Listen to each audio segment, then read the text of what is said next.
Hello, everyone. Welcome to a new episode of the Florida Sound Archive podcast. I'm your host, Jeff Kaiser. And for today's episode, I have on with me a very special guest. I've got Danny Lohr from Against All Authority, AAA, singer, bassist. Awesome to have him on the podcast here today. Danny, how are you? I'm great. Yeah, awesome to be here. I enjoy the podcast. Oh, great. Well, it's so wonderful to hear that. And now you're here to do an episode like this. And I'm sure there's been a ton of episodes where your band played those shows and you know so many of the people who have had the opportunity to come on so far. So now to tell your story and to have you here is an honor. So thanks so much for making the time to be here today. Yeah, thank you.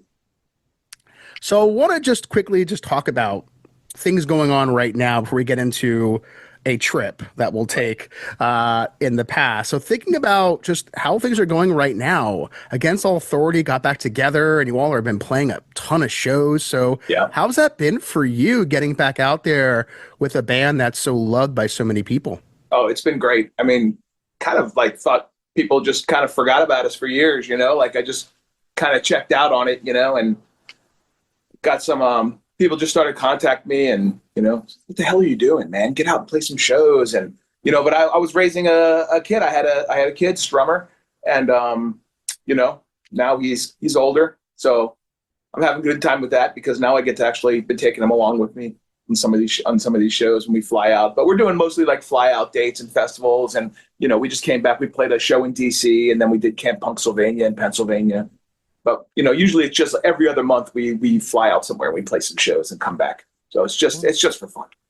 How cool is that, though, to take your son and to have him a part of that? And I know you mentioned his name was Strummer. I see the Joe Strummer picture behind you. So I imagine there's a connection between Joe Strummer and your son's name.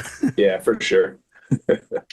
Very cool. Well, I'm so glad to be able to have this moment to talk about what's been happening currently and also going back into the past. And I want to take that trip down memory lane and let's revisit some of those moments in the early beginnings. So I know that you are a Florida guy through and through. So where'd you grow up?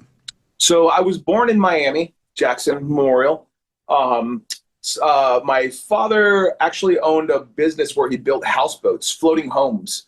And we lived on the Miami River for a long time. And then when I was probably about 6 or 7 years old, we moved to Princeton, Florida. And that was it was weird. My dad had a business and I think there was some tax stuff going on and there was no more business after that. And then so we ended up in a trailer park down in Princeton in South Florida.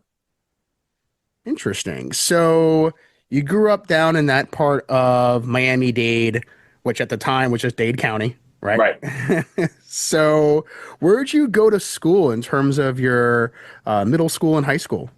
So for middle school, I went to a private school called Holy Rosary. And after that, I went to South Dade Senior High. That's in Homestead. And after that, Miami-Dade. Were you playing any music at this early age when you were in grade school? No, I wasn't playing an instrument, but I was really into music all the time. My father was always on like the top of technology. So, first computers came out, he had a first Pong game, he had a 2600. And that went right along with stereo equipment. And, he had the first CD player and he was into CB radios. So he had this crazy antenna and I hooked the stereo up to it and I could get VUM all the way down in, Princeton. So got turned on to a lot of bands that way.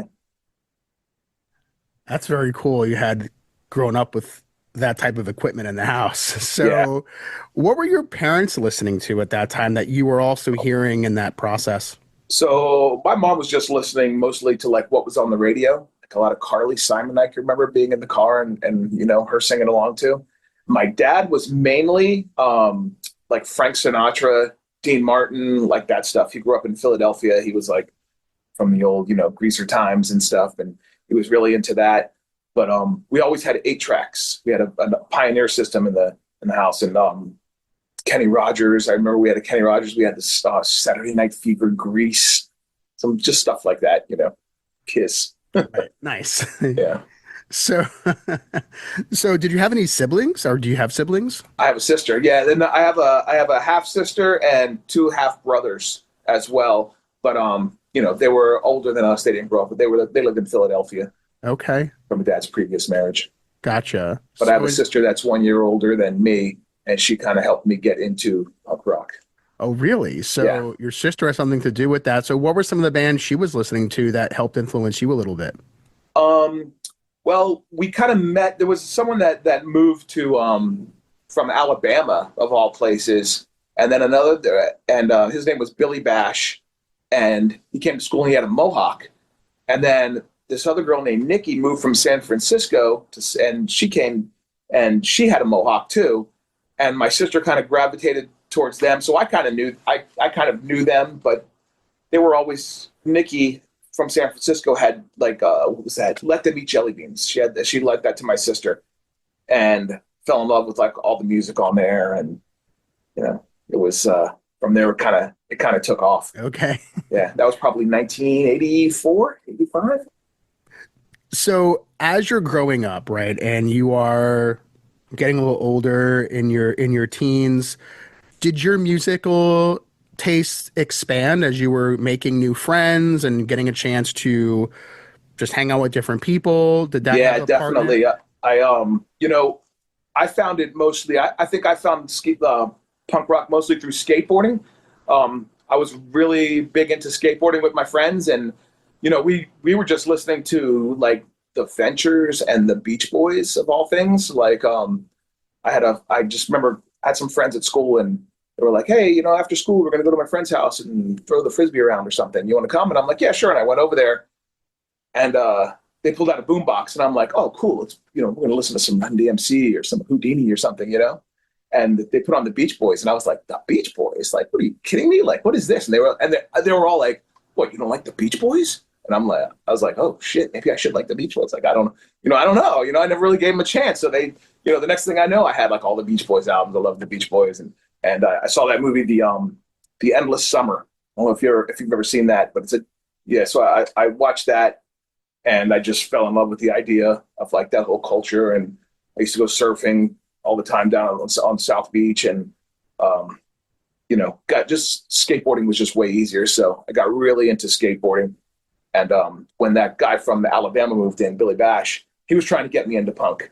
So he was like, "Oh, you like the skateboarding and surfing, huh?" He's like, "Here, listen to this," and he gave me a Butthole Surfers album, and it was so weird that I didn't know what speed to play it on. It was like Cream Corn from the Socket of Davis EP. It had the song "Moving to Florida," and that's why he bought it. I didn't know what speed to play it on. I was like, what speed is this? Like, Right. it was so weird. But then he listened to it and he was like, "Oh yeah, it's not kind of like not what I was planning on introducing you with." And then he gave me a cassette of the Surf Punks. You ever heard that? Like My Beach, My Wave. Of course. Yeah, he gave me this. He gave me that. And then from there, it just went on, like Dead Kennedys, the Sex Pistols, like all that stuff. Gangrene, got into all the other punk stuff. It's starting to get a little bit harder, a little more Yeah. edgier, Yeah, the more definitely. you went on there with like a band like Gangrene. So Yeah. was there anything going on locally at that time that what you can remember? Were there other kids you were hanging with that were in bands? It may not even been punk per se, but there was a lot of that going on. You can Yeah. remember? No, I mean, we had I had some friends in high school that had a heavy metal band, and that was it. And later on, we started a band together that was, a local band called Grover Snatch. We started a band together and played some shows, but Hurricane Andrew, when that came in, that kind of blew the band apart. Everybody went in different directions. But I didn't really have any friends back then that played music. I had an acoustic guitar, but it only had 4 strings on it. And then, so I was, naturally, I was picking it up, and I was just fooling around and, listening to the Violent Femmes or whatever and trying to play along, just coming up with bass lines. And then, from there, I just kind of realized maybe I should just play the bass. I want to talk about Grover Snatch for a minute because I was so thrilled that you shared some of those songs from the demo cassette because there is literally zero out there as Yeah. far as anything related to Grover Yeah, Snatch. So that band was like 89, 90, 91, I guess, and then maybe even like I guess in the 92 because the hurricane, that's when we started like picking up 91, 92. The hurricane really blew that whole thing apart. But yeah, that was fun. That was just some friends and I fooling around. and for those that have never heard the band before, how would you describe the sound of Grover Snatch? I would say it's like maybe the Chili Peppers' first album meets the Dead Kennedys, something like that. I mean, we still have the same, you know, try to put thoughtful lyrics into my music, but a little more funky, you know. Definitely had that funky punk kind of Yeah. vibe to it. Did you guys rehearse at any Oh, particular location? yeah. Like so, my parents actually bought like 5 acres in Princeton after we got out of the trailer park, and they moved a mobile home, and we lived in this big mobile home on that property. And then we built a house behind the mobile home. But as we were building the house, we lived in the mobile home. But once they moved into the mobile home, we took over the trailer, and we had we called it Disgraceland, and it was just like we practiced 3 times a week, and it was just a big party every time. The place would just be full of people, and we just took over the master bedroom and just practiced. It was our life. It's like all we did, practice and play shows. We played a lot of shows, but there was no internet, there were no cell phones, so no one was taking like. There's a few pictures and stuff, but people, there's actually we played at Washington Square, and there is a video out there of us doing a set at Washington Square. So this is the cover of the Grover Snatch demo cassette. Do you remember where this was recorded? Yes, there's a famous guitarist, Chet Atkins. His brother lived in Homestead and had a home recording studio, and we recorded it there. Yeah, Chuck Atkins was his name. Nice. Yeah, so what a cool piece of history because this is something that a lot of people may not know even exist. And did any members of Grover Snatch also go on to play with AAA? No, no. In fact, Joe initially, when one of our guitarist had his house was totally destroyed in Hurricane Andrew, and he moved way up like Pembroke Pines or somewhere. So Joe was actually going to join Grover Snatch and be the guitarist for Grover Snatch. But at that point, I was just over it. Like I was over that style playing, that style of music, and I just kind of wanted to do stuff that was more along the lines of what I was listening to. And Joe and I, we first started jamming together. This is kind of funny. Like I didn't have electricity for like probably like 4 or 5 months after Hurricane Andrew because I was living out in the Redlands, and Joe would come over with his acoustic guitar, and I had an acoustic bass, and then I had a big conga drum. And we were just fooling around and doing covers of we were doing Fugazi covers, Minor Threat covers, we were just doing having a good time, just making covers. We just got this idea man, we're going to go down to Key West. We're going to go out on the pier and we're just going to busk out there. We're just going to play some music out there. And we just started getting all this music together. And finally, Joe and I were just like, you know what, man, let's just do this. I don't want to do the Grover Snatch stuff anymore. I just kind of want to do this. So that's how it started. I wrote a bunch of songs, and I wrote all the lyrics, or most of the lyrics, for Grover Snatch. Not all of them, but so I started writing all the lyrics for Against All Authority. But I always thought we were going to have a singer, and well, all of a sudden we had a show. Joe's like, "Oh, I got us a show." I'm like, "Oh, well, we don't have a singer." It's like, "Well, you wrote the lyrics. You should just sing." And I was like, "Well, I don't know if I can do that and play the bass at the same time." So I had to figure it out. But yeah, that's how I ended up becoming the singer for the band too. Wow. How did that feel for you, being able to play bass and also do vocals at the same time? It's different. It's different. I had to figure out a template for it. So a lot of right now, what I do is I consider myself a bass player more than a vocalist. So I have to write a bass line that I'm happy with. And so I don't think about the lyrics first. I write the bass lines first. And then I'll put the bass down and pick up a pen and write the lyrics without holding on to the bass. Because if I hold on to the bass, then it feels like I'm singing just right along with the bass line. So then once I have the two together, then I have to try to figure out. I got to practice it, figure it out, Sure. get it down to where I don't have to think about it anymore. Where I can just let my hands play and concentrate on what I'm singing. I imagine you've been doing this for so long now that you got your rhythm down at this point. Yeah, I got to write them down for Of it. course. Now, I know you just even leading up to when AAA Against All Authority started, you had gone to a lot of shows yourself, Yeah, which when you shared with me before we started the episode some of the different flyers and ticket stubs in your archive, mind blown by yeah. just seeing what you I have. just, I'm an archivist. You Like are. I just have tons of things. But I always, every time we went and saw a show, I would always get the flyer, keep the ticket. I threw the ticket in a box, my night table, and I had a stapler. I would just staple the flyer right to my wall. So I've got tons and tons of flyers and ticket stubs from the Cameo all over. The first show I ever saw, I saw Berlin and Real Life at the Night Center. I think that was like in '83. I saw them. And then in '84, I saw Judas Priest and Dokken. And it was that tour where you ever seen that the movie Heavy Metal Parking Lot? I have, yes. It's that tour, but at the Okay. Hollywood Sportatorium. They didn't film all the way down into Florida, but it was the same tour. I went. That was my second show I ever went to.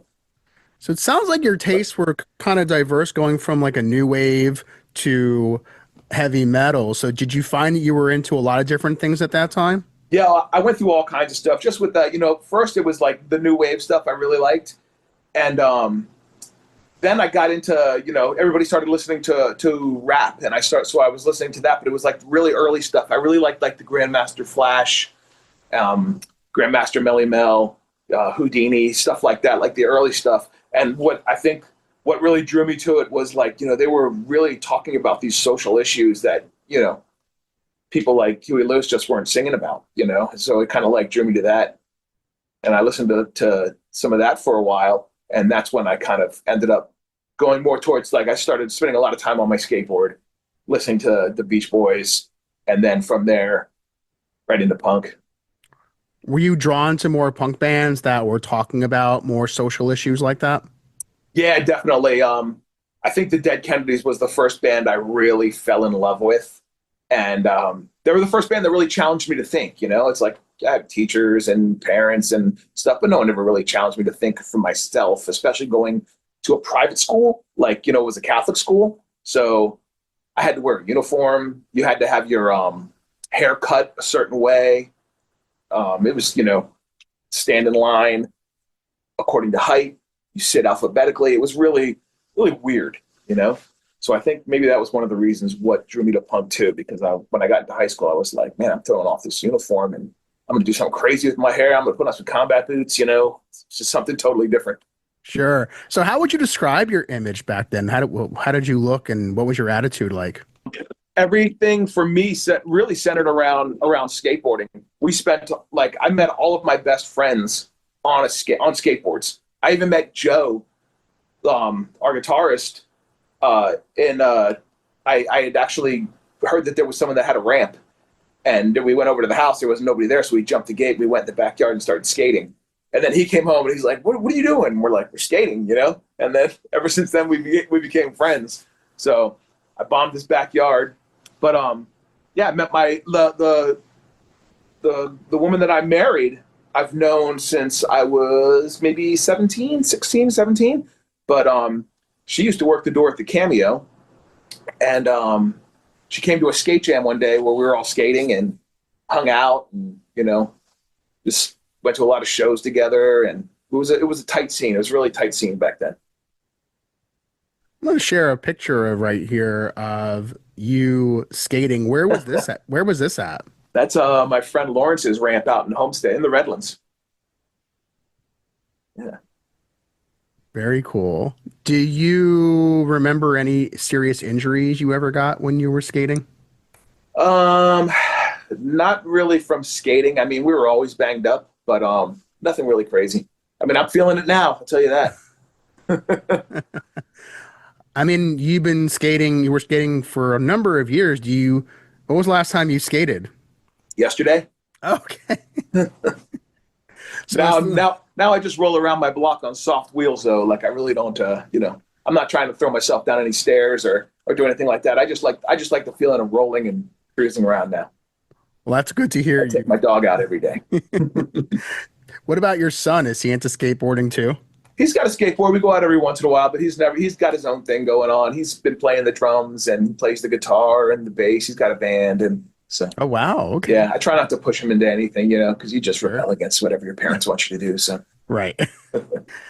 So the Cameo is one of those iconic venues in South Florida where I would say almost every guest who grew up down there has yeah, mentioned the Cameo. yeah. So what was it about the Cameo that made you feel comfortable to go as often as you were going?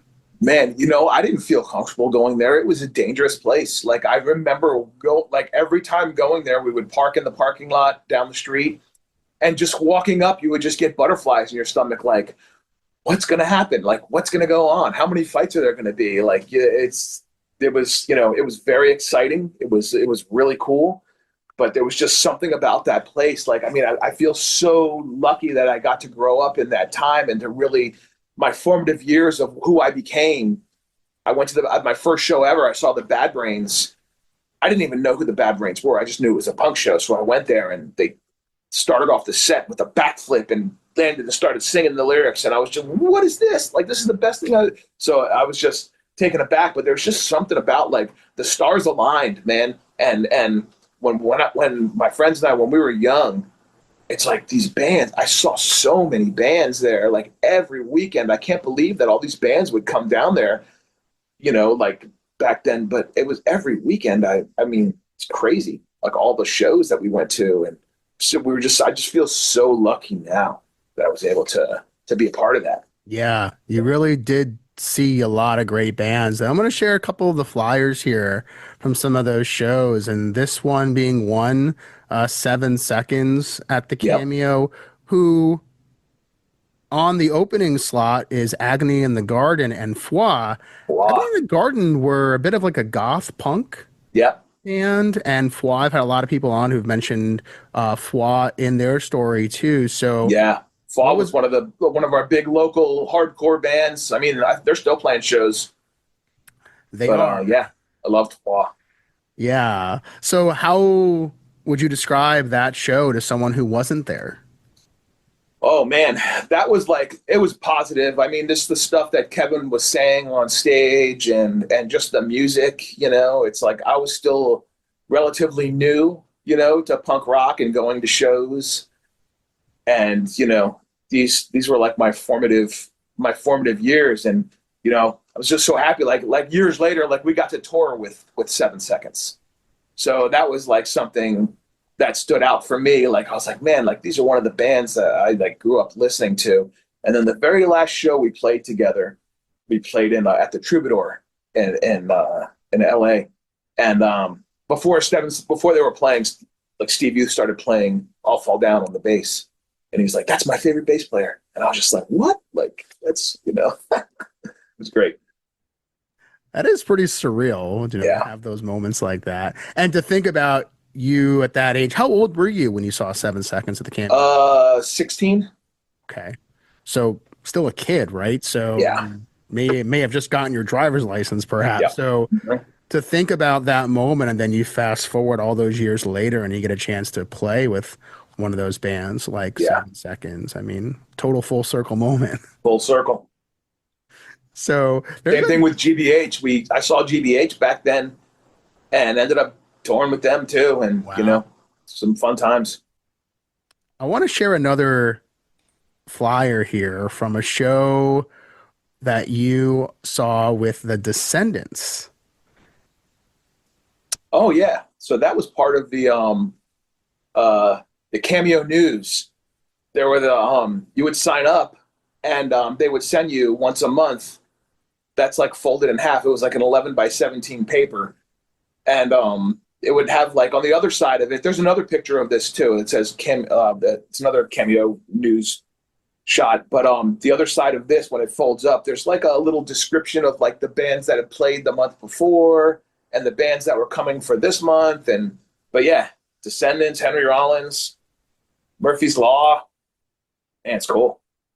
That Rockathon show there, that's the first show Quid ever played. Oh And wow. Nuclear Beer played that too. Spiky, our drummer, he was in Nuclear Beer and Radio Baghdad, but that was one of Nuclear Beer's shows too. That's pretty historic right there, considering Yeah. that those are really some of the earliest shows by both of those bands. This is the Cameo News. And, when you had shared this with me, Danny, I had never seen anything like this before, Yeah. or nobody's ever even brought up that there wasn't anything like this. So, do you remember much about the Cameo News? Like, do you remember even know who Oh, was doing yeah, it? I've got I think I have 9 or 10, 12 of these. Every month they would put one out. They did it for a year. And it would just tell you all the shows that were coming up. We had some reggae bands and stuff coming through. But it was cool because, they were all themed. Like the back one here, it's this one here looks like it's about baking, but they just kind of mix that into what was going on in the scene at the time. Yeah. Was this available at the Cameo only, or could you go to like a local record store or music No, store I and think the also only pick way this that up? you could get this is if they sent it to you. Oh, Like I signed up on a mailing list and these would actually show up at my house, wow. which is, it's pre-internet, like there was, and there was no one really talking about this. So if you weren't going to a record store to get flyers, then, this was the way to get it. You had that awareness at that time to sign up and Yeah. to acquire that. And you said you have all of them? I don't know how many were out, but I've got a bunch of them. I mean, I've got one with Anthrax as a centerfold. I think there's one other one was Slayer, and then Motorhead opened up for Slayer. Wow. Yeah, Man, cool. what a show that probably was. Yeah. There's another fun flyer that I'm going to bring up here. And this is the Replacements Yeah. at the Cameo Theater. So what do you remember about seeing that show? At that point, I didn't know who the Replacements were, and they were so different from all the other bands that I was seeing that it was to me I was like, oh, what is going on with this band? My friends didn't care for the band. They were like, oh, this doesn't sound like Minor Threat, stuff like that. But I liked it. I thought it was cool. Yeah. And just looking at some of the places where you can get tickets from, like Bass Outlets and Yeah. Open Books and Records, Yesterday and Right. Today Records. So thinking about just some of those places too, do you have any good stories about any times that you were at Open Books and Records or Yesterday and Today or the Bass Outlets? And I was a frequent flyer over there at yesterday and today. Got all of my records pretty much from Yesterday and Today and Peaches. Remember the guy from guitarist for Nuclear Valdez worked at Peaches, and I believe it was him that he took care of the punk section there and the imports. I think they called it imports back then. I don't even know if they called it punk. What But he always location? What location was that, Peaches? That was it. It was right on US 1, kind of like by south of the Gables, Okay. north of South Miami. It was had a big wooden front. It was right next to a park, one of those wayside parks. I think there was a Tony Roma's there too or something. Okay. Place for ribs.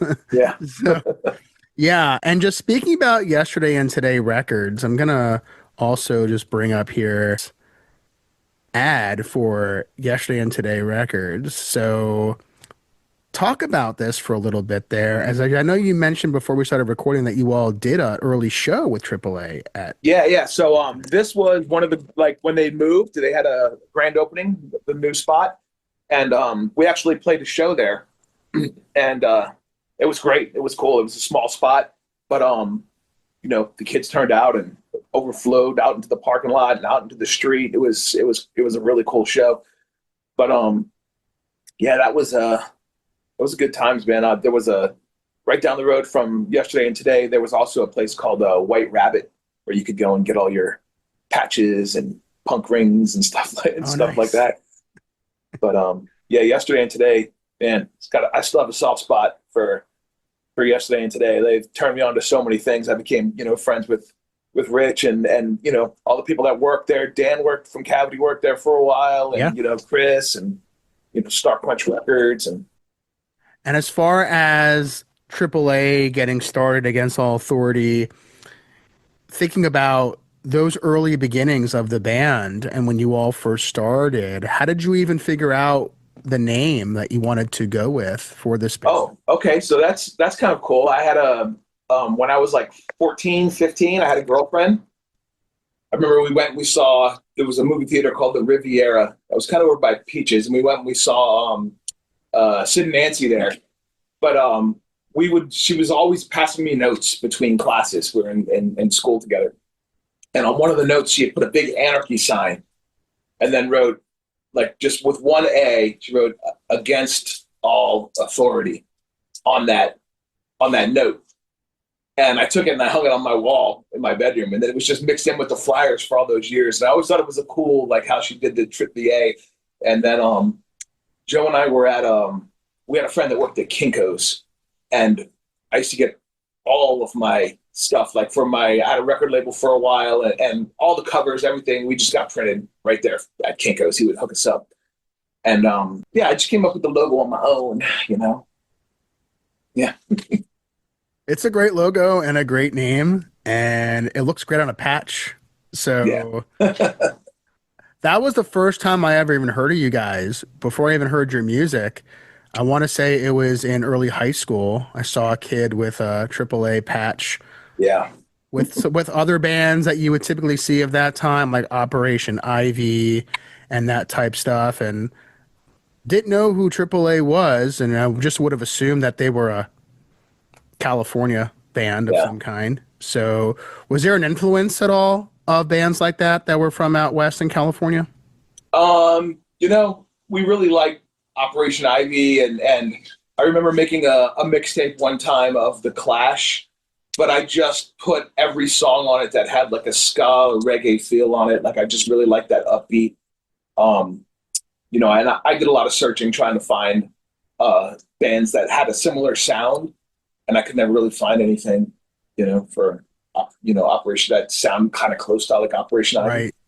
So and I just thought it would be kind of cool to kind of blend, have like that sound, but maybe a little harder, maybe a little more, politically. All the bands that I really, loved, they were saying something in their lyrics, and not that Operation Ivy wasn't. Of course, they're fantastic lyrics, but I just kind of wanted to get a little more political with it too. Sure. Were you and Joe the first two actual members of the band, or were there other people? Okay. Yeah, Joe and I. So talk about your relationship with Joe. How far do you guys go back? I think we when I jumped the gate to skate his half pipe in the backyard, I think that was in 86 or 87 maybe.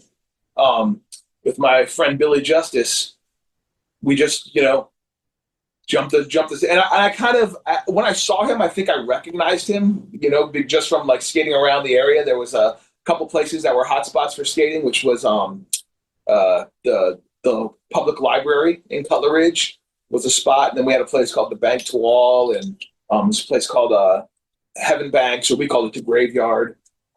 Schuler's Ditch. There were all these little spots, and so I think I used to run into him a lot. I knew he was really good friends with John Bonanno, who was from the Crumbs, and he was in Cavity as well.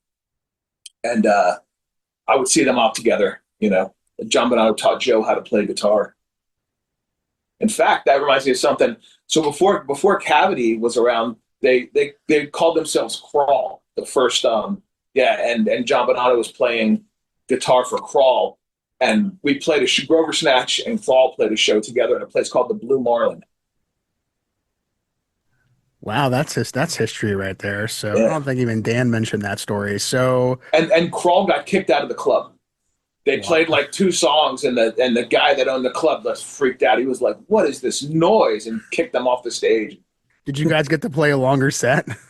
I don't know. I can't remember if we played first or second. I just remember it was really uncomfortable because they, it's like screaming at them that this wasn't music and stuff. Lots of feedback. We thought it was great. Did you have any other memories or stories between any AAA shows and Cavity?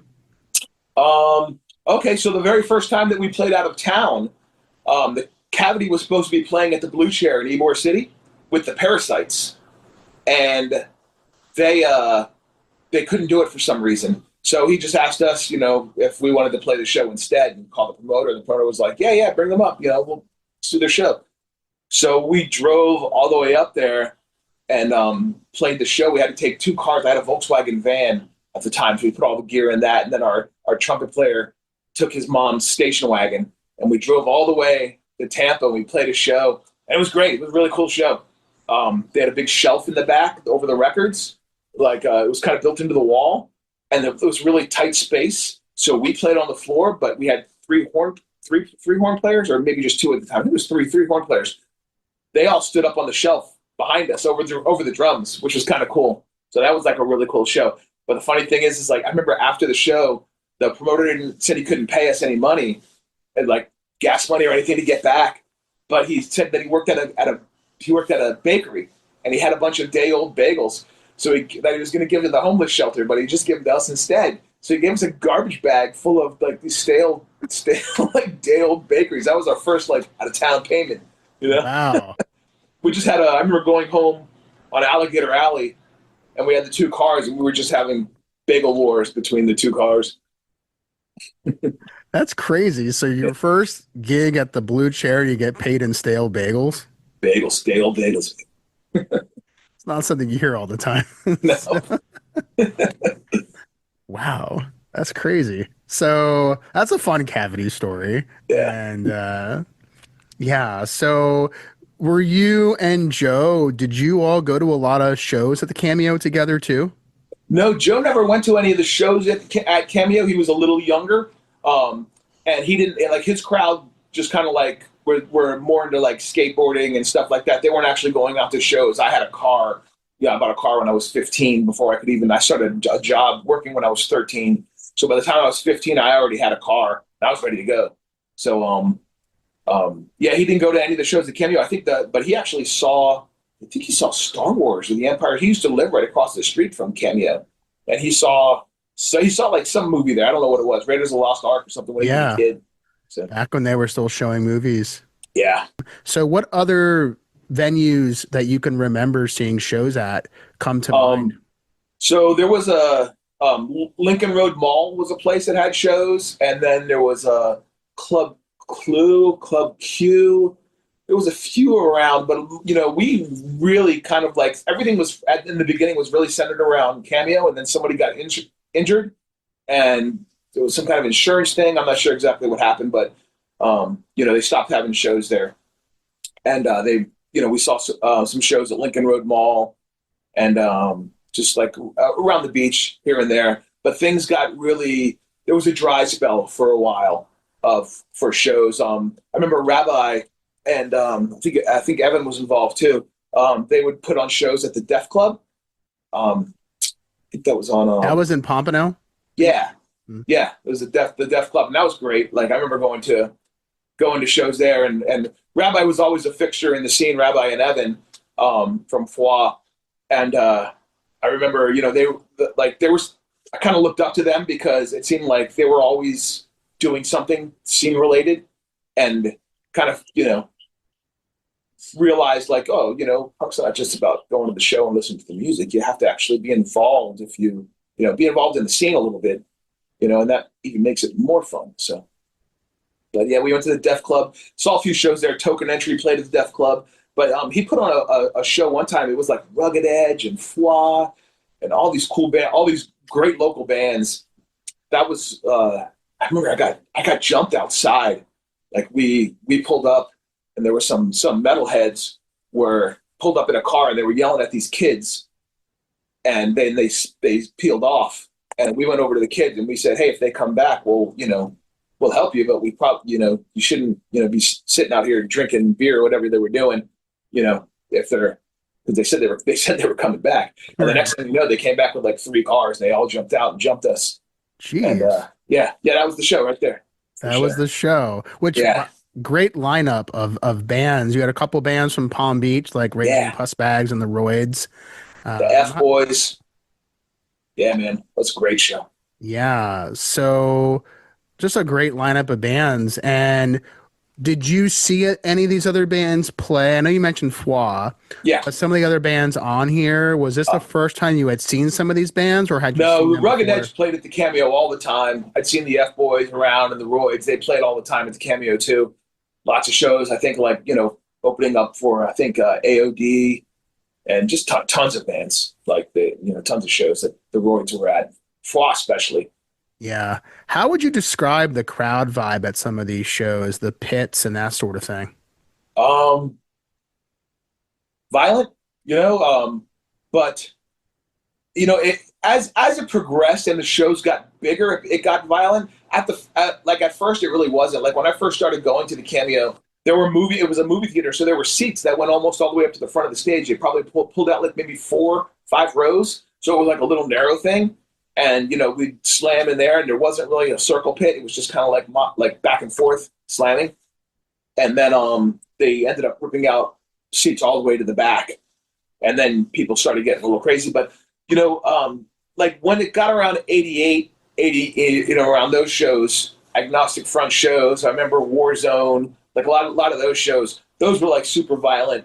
And it got popular. I just remember like going to the Cameo, and there'd be thousands of kids there, so So the way you described it is some of the more hardcore shows may have had more intense yeah. crowd Yeah, it was participation. weird because that was definitely like a Miami thing. Because when I started touring and going to other cities, I was very surprised that there weren't fights at shows, because there was a fight at every show. Like more than like if there wasn't a fight at a show, at least one.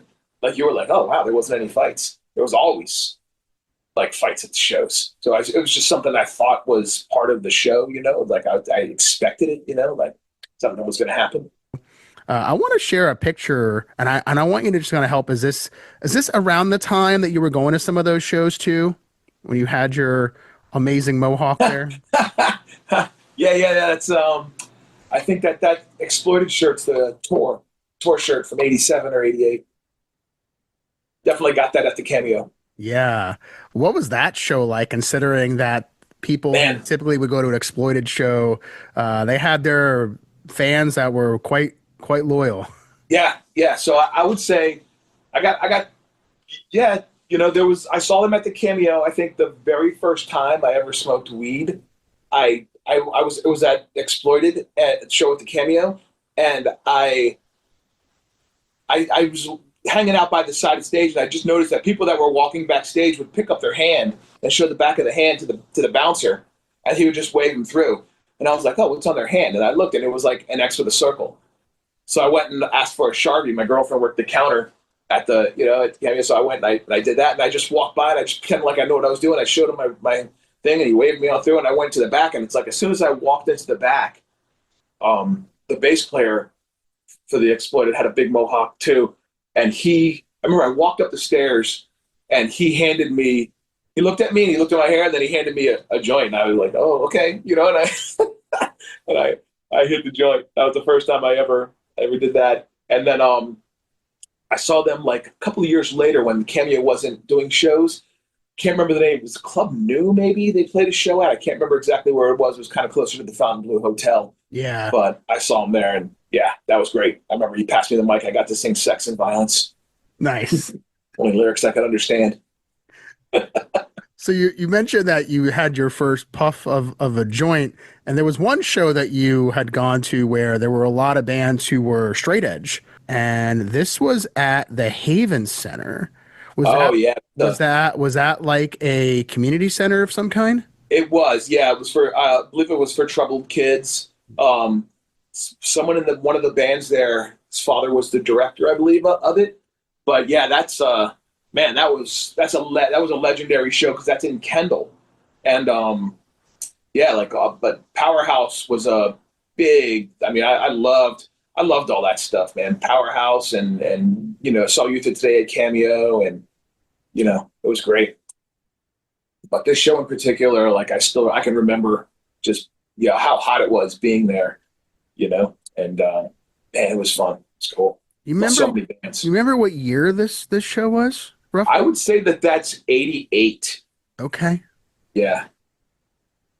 Yeah, another great episode on the podcast was the episode for the Believers, uh, which they were one of those bands from Palm Beach as well. So were you following what was going on also? I know Miami can be so far south, but were you following some of the bands like the Believers, the Roids, the Raging Puss Bads that were from Palm No, Beach? not really. I mean, I would, when they would show up at the shows, I would recognize the names and stuff, and I would buy buy their demos and stuff. I have a bunch of demos. The demos right here. Check this out. Powerhouse and Grover Snatch, and that's some gold right there. Yeah, Danny. Some Powerhouse and the Crumbs. Man, I got the Crumbs first demo. Wow. How cool is that? So, and that's what bands were putting out, right? They were putting out these demos, all cassettes. So all cassettes. 7-inches weren't even really a thing. Yeah, I mean they were pretty much. If it was a 7-inch at this time, it was 45 speed, probably just one song on each side. Yeah. And speaking about those cassettes, one cassette I've never really have seen pop up for sale is the Against All Authority cassette, the demo. Oh, yeah. Yeah, I'm sure you have. I know you have one of those in your collection. A couple of those, yeah. Yeah. Yeah, so talk about that for a minute. Talk about the history about the first demo cassette from Against All Authority. Oh, wow. Okay, so the first demo cassette is it was recorded on a 4-track, and we had a place that it was a shed. I should have sent you a picture of this, but after Hurricane Andrew, the band Grover Snatch, the drummer's dad got into the business of building sheds, and then he would deliver these sheds to people's houses so that they could put all their belongings in while their house was being rebuilt. So we were like, our space, Disgraceland, the old mobile home that belonged to my parents, was totally gone. All that was left was a flat, thing. The whole thing was gone. And so we said, let's just build ourselves a shed, and we'll reinforce it really good, make it soundproof, and we'll just practice in that. So that's what we did. And we ended up having brought over, and we had to get a crane to pick it up and put it over into my dad's property. And we ran electric out there, and we practiced in that for years. Even I was talking to Chuck Luce the other day, and he was saying how the Crumbs wouldn't even really be a band if it wasn't for the Butt Hut. That's what they named it. Yeah, they named it the Butt Hut. But so many bands practiced there. I believe Cavity practiced there. The Los Canadians practiced there. A bunch of bands like practiced in there. I got to ask real quick, Danny, how did it get its name, the Butt Hut? You'd have to ask the Crumbs. I don't know. Maybe because it smelled like butt. Like, I don't know. I went in there one time, and they were like, the Butt Hut, man, we're going to the Butt Hut. I was like, where's that? And they were like, it's on your dad's property. I was like, okay. Very cool. So was that one of the first pieces of merch you were selling at? Yeah, I think so. Like, we did that. And Joe and I, we made our own screen with a AAA logo, and we would screen shirts ourselves. So we were doing that, screening patches. When we even went on our first tour, we took that screen with us, and we would just make shirts along the way. Were any of you artists as well? No, not really. We just did some doodling and stuff, but none of us really considered ourselves artists. Yeah. We left that up to Omar Angulo. So the cassette was one of the first pieces of merch, and then you were also doing patches. At what point did you all make your first shirt? I would say probably the second or third show we played. We just started that's when Joe made the screen in his mom's garage. We just kind of started from there, just doing the shirts, and then when we decided that we were going to go on tour is when we made our first, we went to a real printer and had shirts made. The first tour that the band went on, was that East Coast, or did you all go much further? We did the whole, we did around the big loop, man. We went all up the East Coast and all the way over to Seattle and down to San Diego and back through Texas. We did the whole thing. I know, looking at some of the history of where the band had played, you all played a lot of shows in California. I mean, granted, it's a massive state, right? So you played a lot of shows in California. What was the reaction to you guys coming over there? How were you received playing in California, where there's already probably a whole bunch of bands out there who are well established, and you guys are coming from Miami? Yeah, it was really weird. California is just different all over. I remember playing in San Francisco, and we were like, oh, these people really don't like us. There was no chatter between songs, or there was nothing. We felt like people were there with a clipboard, okay, yes, you hit that mark. We thought it was really weird.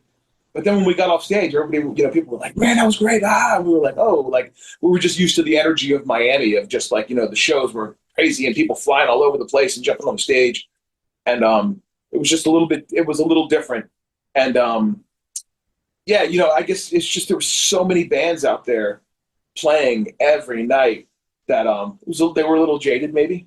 Yeah. Can imagine that. I'm not sure if this was something you guys actually toured in or what, but there's a picture of the AAA bus. Oh, it was the green. Yeah, that's the that's the bus we did our first tour in. Wow. So Yeah, first tour.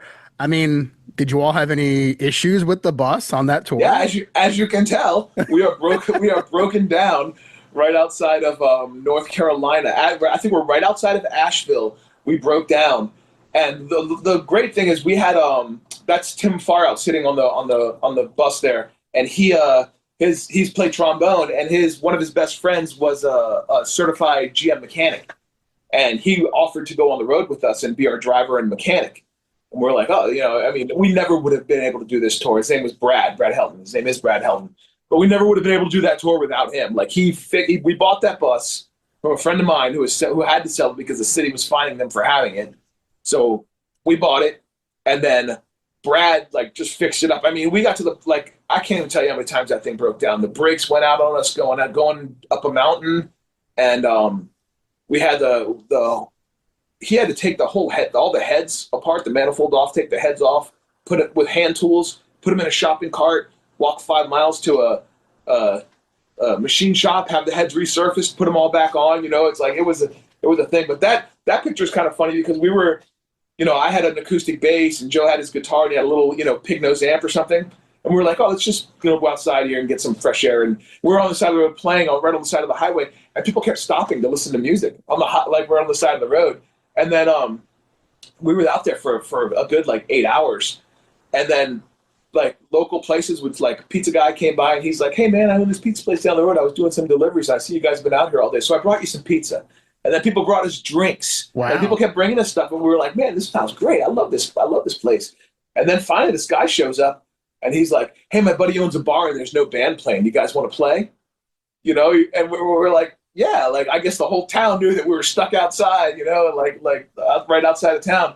So he brought his pickup truck. We threw all the stuff in the back of the pickup truck. He took us to a bar, and we set up and play. And it was the funniest thing in the world because we're up there screaming bloody murder on the stage, and these people did. This was not a punk rock bar. These were not people that were expecting that. But were you in the country, a rural part of? Yeah. It was it was in the rural part. It was pretty funny. But I would say by the third song, they had understood okay, all the songs are going to be like this. This is all crazy. And they all, people got up and they were dancing. It was funny. It was cool.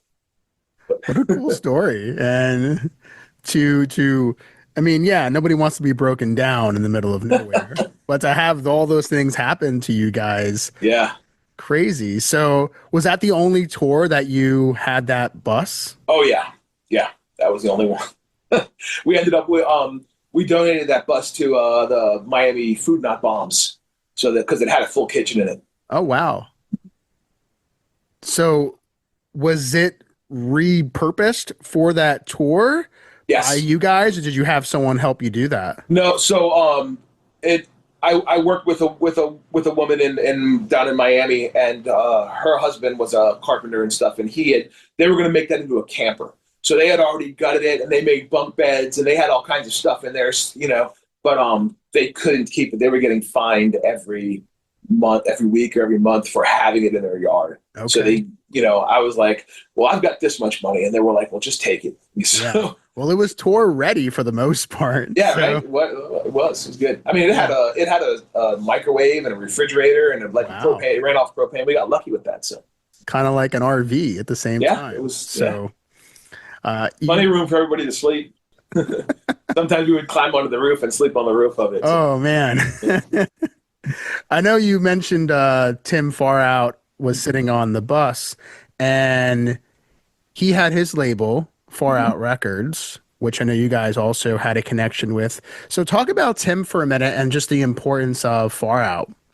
Yeah, so Far Out was a record store in Fort Lauderdale, and he started like doing stuff. He did the 7-inch with the Crumbs and the One Eyed Kings and Complete Gus, Bingo Mutt, Hudson, was a big fan of the band Hudson. Spiky, actually, our drummer, played in Hudson, and for a while too. But yeah, he was like, he was the one that was getting things going. He would have shows out there, and just he was the guy, like, started the label down there. And that's kind of like when we started the band AAA, I was trying to start a record label. And that was the whole deal. Like, we were going to start this band, we were going to start a record label along with the band. So I wrote Ian MacKaye, and I said, hey, like, I've got this band. I want to do a record label and I want to put out some 7, like, what do I do? And he sent me this little book called The Simple Machines. And it was a comprehensive guide on how to record a 7-inch and get it pressed and package it. I mean, all the way down to like a list in the back of different places to buy the slip covers, and they'll make the lyric sheets. Like, it was everything that you would need, all in like one little book. So I was like, oh, we'll just follow that. And I ended up using that. I started a record label called Records of Rebellion and did some AAA stuff and the Pistons, the Basics, and Plan A Project from New York. I kind of focused more, like, I wanted to do more stuff with the political bands. But yeah, that's fun, man. It's a lot of work owning a record label. Of course. Yeah. But what a cool story to hear about the origins and how Ian had sent you that book where how to guide and how to put out a record and start a label and all that. Is that something you still have? I still have it. Yeah. And it's crazy. It's like everything that you would ever need to know on how to press a 7-inch, all the way down to, there was like 3 or 4 different, factories that pressed vinyl, that you could contact. They had phone numbers in there for them. It was great. Yeah. A great resource. But I guess they got asked enough. There were a lot of people like me that were sending them demos and saying, how do I put this on a label? Like, yeah. And thinking about that too, as far as labels and who may have received a copy of the first demo from AAA and anything else that you guys may have been doing, do any other labels come to mind that you were trying to get their attention, or even zines and that sort of thing? Well, I know that we sent it to Lookout, or we had talked to Lookout, and they were interested. They wanted to do something, and they told us, they were like, "Oh yeah, we made a folder for you guys. We definitely want to do something." And I was like, "Well, we have all, we've got 28 songs here that we're ready to go into the studio tomorrow." And I think what their response was, we wouldn't be able to put this out for a year and a few months. And I was like, no, I want this out tomorrow. Like, I can't, maybe in the future we'll do something together, but I can't wait a year for this to come out. But as far as zines go, man, we had some great zines down in Miami. Scott Baldwin, have you heard of Scott? Scott Baldwin? I know of him. He did Carter Zine. That's probably one of the best zines I've ever seen. It's so fun. It's a great zine. And we had some good stuff. But even our very first tour, we never would have been able to do without Maximum Rock and Roll's Book Your Own Fucking Life. That was the only way to tour. How did that help you guys start your touring? Well, every contact that you would need, every year they would update it. And they had sections, like if you were a touring band that was coming through town, you would pull up Florida and look for crash pads, or they would have information like booking, like, oh, this person books shows in Clearwater, and you could end up like, we played like in Georgia in someone's living room of an apartment. We pulled up and it was an apartment, and we were just like, this is the show? Like, oh shit, this is going to be weird. And we were like, oh man. So it was so odd. We played in the living room. There were people sitting on the sofa, and like just people all over this apartment, like watching us play. But then they took donations, and we made more that night than it was probably like one of our best paying gigs of the dang tour. And we're like, this is a great show, you know? Like, what were some of the most crazy places you guys had to sleep? Oh man, I slept in a park in Cologne, Germany. Spike got locked in a bathroom in Berlin. Got locked in a bathroom. Yeah. The guy told us, he's like, oh, hey, if you go into this bathroom, don't close the door because you'll get locked in. And it was like, you had to walk down like 8 different hallways to get to the bathroom from where we were sleeping. So if you got locked in there and you were banging and screaming, no one's going to hear you. You know, these are all concrete walls like East Berlin, you know. And yeah, he went in there and I guess he closed the door and it was cold. It was freezing cold. And he just had like a washcloth. The guy opened up the door later and he was in there, he had a washcloth on his shoulder. It's like, oh man, like freezing. He got really sick after that too. Oh man. But I remember one time sleeping in, we slept under a bridge in Philadelphia, and I heard all this noise. We were in that green bus, and like had the windows for all the kids. We had a bunk bed sitting there, so I was like laying right up there, like by the windows, and I heard all this noise. And I looked out the window, and there were these guys breaking into a car, and they looked up and they saw me looking at them. And I mean, we were like 2 feet away from each other, and the guy just looked at me and he went, "Shh," and I was like, okay, you know, like I just rolled over and walked the other way out there. Yeah, I would have done the same thing. That's wild. So, yeah, so you guys really did get a chance to play all over as far as different countries in the world, you know, a lot of places in Europe, and also you played almost every state. I mean, I know there's probably a few places you never played, but Yeah. for the most part, you played all over the US. Yeah. As you guys started to gain more traction and started to build up your fan base, what was the vibe like as far as the people coming to these shows, knowing the songs, buying the records? Like, what was that experience like for you? And You know, that was one of the things like that I kind of learned early with the bands that I liked was that, you know, punk, you really had to have a sense of community if you wanted to have a good show. And I think people knew, like, we worked with anti-racist action. We didn't allow Nazis at our shows. We would kick them out. We would actively get the scene, you know, to help us get them out of the shows. And that just made it made like a big sense of community. People really got into, you know, the message that we were trying to put out there. And, you know, we would bring all kinds of merchandise and like books from AK Press with us and just all kinds of, you know, information. And a lot of our records, we would try to like work with a lot of different nonprofit organizations and stuff. But I think that, you know, we always looked up a lot to the stuff that, you know, Discord and Fugazi and stuff did and how they were kind of like socially minded. And we kind of like try to take from that too. And that just really helps foster just a whole sense of community within the scene. So I felt like a lot of our shows were like that. Of course, you always have the people that show up because they want to start some trouble. right. But in the majority of it, like, you know, I think that we just had great fans and, you know, our shows just seemed really fun. How did you react to some of those situations, though, when people would come out to start trouble or to just heckle the band? And Yeah, that type you of know, thing? a lot of times, you know, as soon as you turn the light on the roaches, they scatter. So you know, one of the reasons. Okay, so the reason why I wrote the song called "The Next Song" was kind of because of this.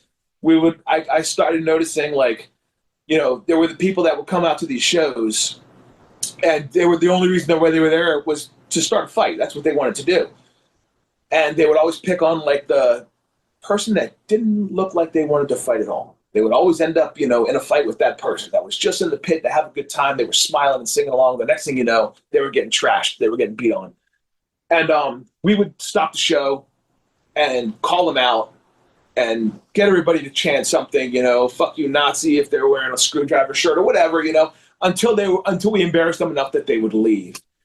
But inevitably, there would always be someone else that would just come up and take their place. All of a sudden, you had the guy that wasn't the alpha. You know, he was one step below. But when this guy ended up, you know, leaving, then this guy was like, well, now I'm the big deal. And he would get into the center of the pit, you know, and do the same thing. So that's, you know, we saw it a lot. There was a lot of stuff that happened like that. We've had some crazy altercations. When we were touring with GBH, we had, man, it must have been 150 Nazis show up to one of our shows, a place called Harbos in Detroit.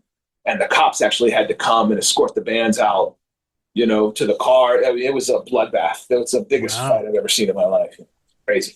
Did the bands get involved too? Oh, yeah. Oh, yeah.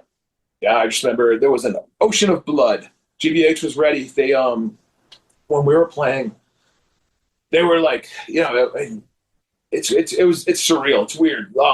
When I first got there, I had some kids ask me, "What are you doing playing this place?" And I'm like, "I don't know. We're playing a show. What do you mean?" They were like, "Well, this is the Nazi club." We were like, "Oh, like, is that a thing? You have Nazi clubs?" And they were like, "This is kind of known as the Nazi clubs." And we're like, "Well, we're from Miami. We don't know. The GBH is from the UK. They don't know. Like, we don't know anything about this." And sure enough, like we were sitting in the back room and all the bouncers were talking like, "Oh man, you ready for tonight, man? We're gonna get into." And Joe was right on the bouncers right away. He's like, "Oh, so you guys tough guys? How are you gonna beat up the kids tonight?" And they were like, "No, you'll find out." And so we were like, "Oh, great, these bouncers suck. These bouncers are going to be, beat on the kids," because that happens a lot. The bouncers were always, wearing their tap out shirts. They had just watched UFC and took a lesson, and now they wanted to put someone in a chokehold. Right. So that's kind of what we thought had going on here. But then I was standing out by the merch table, and I saw a guy walk in, and he had like the Sid Vicious swastika shirt on, the red, the white. And I was like, "Whoa, you don't see that often." I'm like, "What's up with that?" And then all of a sudden, everybody started coming in. Every time they would come in, it was the Sieg Heil. Every time, screaming out, and I was just like, "Whoa, this is crazy." And then the next thing I know, we were just kind of overrun. There were so many of them. We were playing our in-between songs, they were giving us we had a guy playing trumpet for us at the time who was from the Dominican Republic. And they were, telling him they were going to slit his throat. And it was rough, man. It was rough. And then when GBH started playing, GBH was ready for him. They had gotten a bunch of bottles and kind of hid him behind the curtain. And after like the first song, like all the Nazis stormed the stage and GBH was just tossing bottles at him. It was surreal, man. It was nuts. Remember the promoter came up and he's like, "You got to get your shit and get out of here. Here's the money. Go." And yeah, it was nuts. What was the payday for a show like that? I don't even remember, man. It wasn't enough. I'll tell you that. Right. I was saying, what amount could they give you to supplement some craziness like that? Yeah. And I know you mentioned, Danny, about just some of the violence at some of the South Florida shows. Mm-hmm. So how did some of these other shows stack up to what you were also experiencing when you were playing shows in South Florida?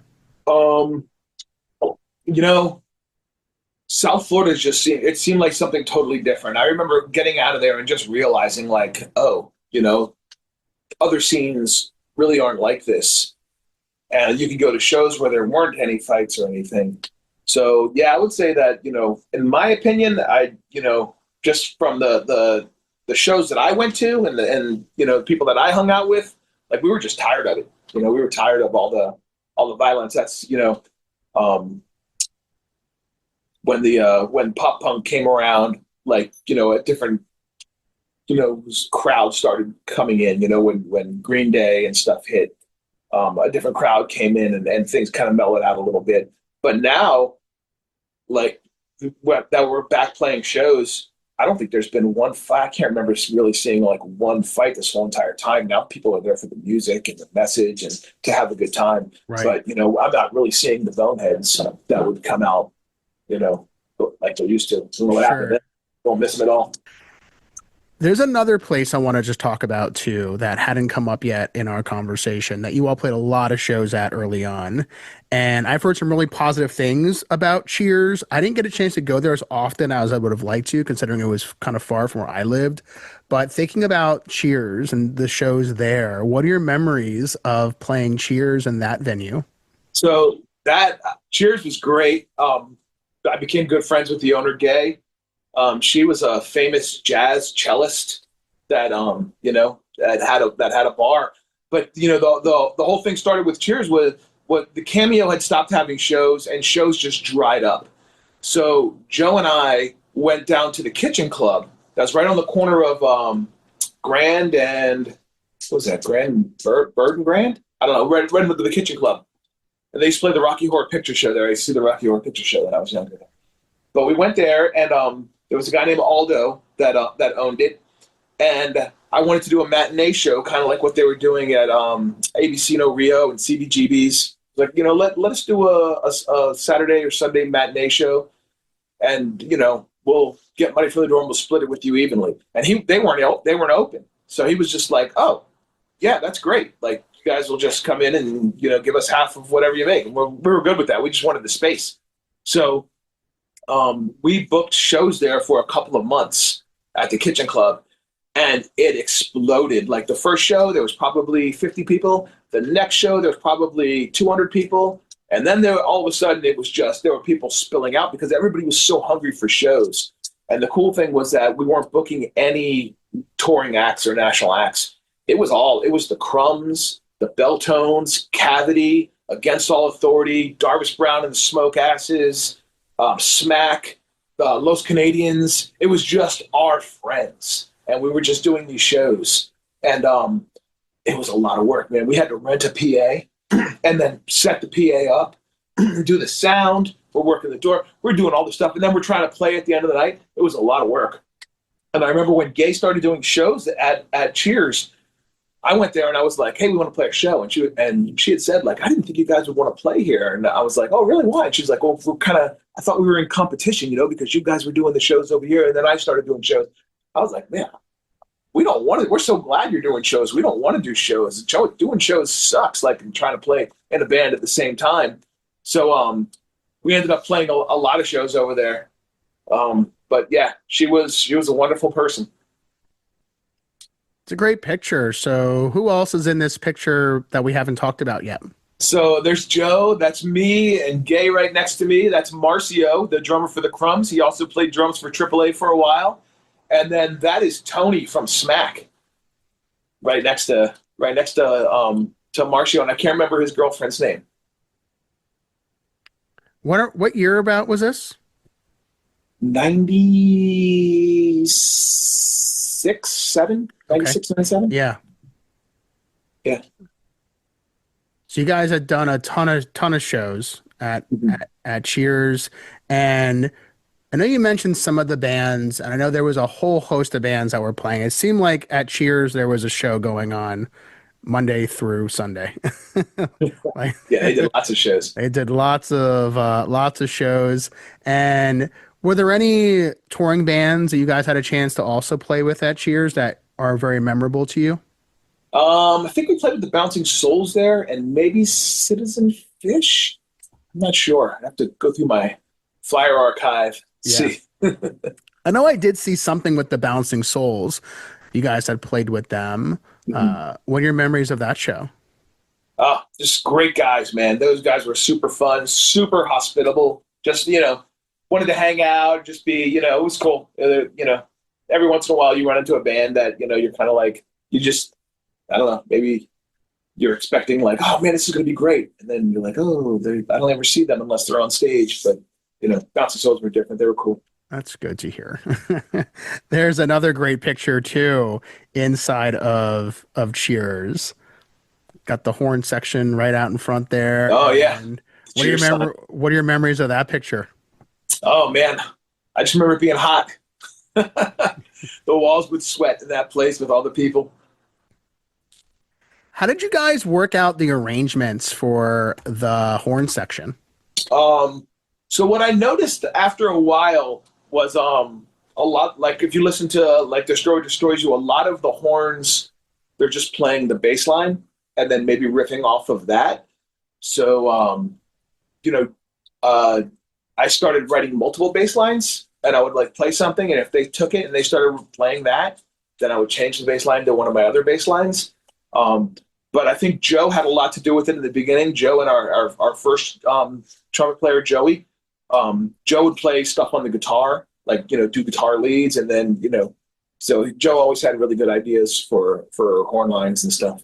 And as far as the different members of the band, was there one particular role in the band that you seem to cycle more people in and out for? I would say the horns have always been a little bit difficult. And for a while we went through a bunch of different drummers just because our touring schedule was massive. Like Joe and I wanted to be on the road, 6 months out of the year or more. And, we're a punk band, man. We're not making any money. We're $5 at the door, but we were happy with that. That's all we really, we cared about. But, it's hard to pay rent on an apartment that you don't live at. And you come home and you get, well, here's some money from that we made on tour. cool, all of this goes to rent, and now I have to find a job until the next, so that's how it was. And so yeah, keeping drummers seemed like it was hard, but Spikey was always down. Like even like our first drummer didn't really care for touring, and Spike jumped in. Our second tour, I think he played drums. Yeah, for our second tour, and then he did our third album with us, and yeah, just he's always been part of the band. Yeah, and looking forward to this episode later on in the year. Spikey will be coming on the podcast as well. Yeah, so I'm sure he's been in so many bands. I remember seeing Nuclear Beer at the Cameo, and I was like, "This is great! I love this band." And then next thing I know, when he joined the band, we had lost our drummer, and Jason Morgan, the singer from Hudson, was like, "Man, you need Spikey in your band. He would make you sound great." And I was like, "Okay, who's that?" And next thing I know, we went up to go practice at Spikey's warehouse, and I walked in, and I'm like, "That's the drummer for Nuclear Beer. He's in AAA." I was like so stoked. I went home and called my friends. I was like, "Man, that's cool." You guys. I know another past guest on the podcast, Jason Letterman, played drums for you guys. Yeah, Jason Letterman, man. Talk about Jason's time in the band. Oh, man, that's like touring with Jason is like touring with Rodney Dangerfield. He is a comedian. Everything out of his mouth is just, it's crazy. But yeah, we're man. For me, playing with Jason was great. Like, I mean, I've played with people where I just can't figure out like what they're doing, but my right hand and his right foot just kind of sync right up, So, yeah, Jason's great. Yeah, and he's been in so many bands as well. He has. Yeah. Did you guys play any shows with some of his early bands like Machine? No, I used to go see Machine though. I saw them open up. I think when Rancid first came, they played Washington Square. I think Machine opened up for them. But no, I used to see them all over the place, but we never really played together. I don't know if we played many shows together. Yeah. A lot of bands, a lot of different people in the scene. I know you mentioned Chuck Loose too. Did you ever get a chance to see Chickenhead? Yeah, saw Chickenhead. Yeah, it's fun. But Chuck and I, I remember we played our very first shows together, and I actually have a videotape of that. It's at a friend's house. It's an abandoned house, and we played we played a show there, and Joe had a video camera, or our first drummer Milan, he had a video camera, and he recorded the show. But I remember talking to Chuck afterwards, and he just had this mindset that, I mean, like, he knew what we were trying to do with the music and what we thought punk should be. And they were like, the Crumbs were just right along the same line with that. And we just kind of like had a deal. I was just like, they was up in Fort Lauderdale and West Palm, that area. And I was like, you know what? Like, every time I book a show, I'll put you guys on. And then every time the Crumbs play a show, get a show booked in Fort Lauderdale or North, you guys put us on. So we had that whole thing going. So that's how we played like a lot of shows. It's just, networking with other bands like that, Yeah. And you did play all over South Florida. I mean, you mentioned from like Miami to Broward and Palm Beach as well, and all the way up to Gainesville, Jacksonville. I mean, you really played all over the entire state. Did you have any favorite cities outside of South Florida, Miami, Dade, any other cities in Florida that spring to mind that were just some of your favorites to play? We always loved St. Pete. So we used to play the State Theater in St. Pete all the time. And man, those were some of my favorite shows. I just loved everything. That the kids were so cool. Like the promoter, like took care of us. Like, had great Thai food right down the street. Everything was. I really liked St. Pete. Then we used to play Will's Pub. So small, tiniest little place in Orlando. And then there was a place in Pensacola. Can't remember the name of it now, but it was upstairs. We played there with Sluggos. That's it. But yeah, that was fun. We used to play there. But yeah, just tons of places. But I think probably my favorite shows were these shows that Chuck Loose kind of put on. He would do these guerrilla shows. I remember for my birthday, we played at Jose Marti Park, like right where they filmed Scarface, where the refugee camp was.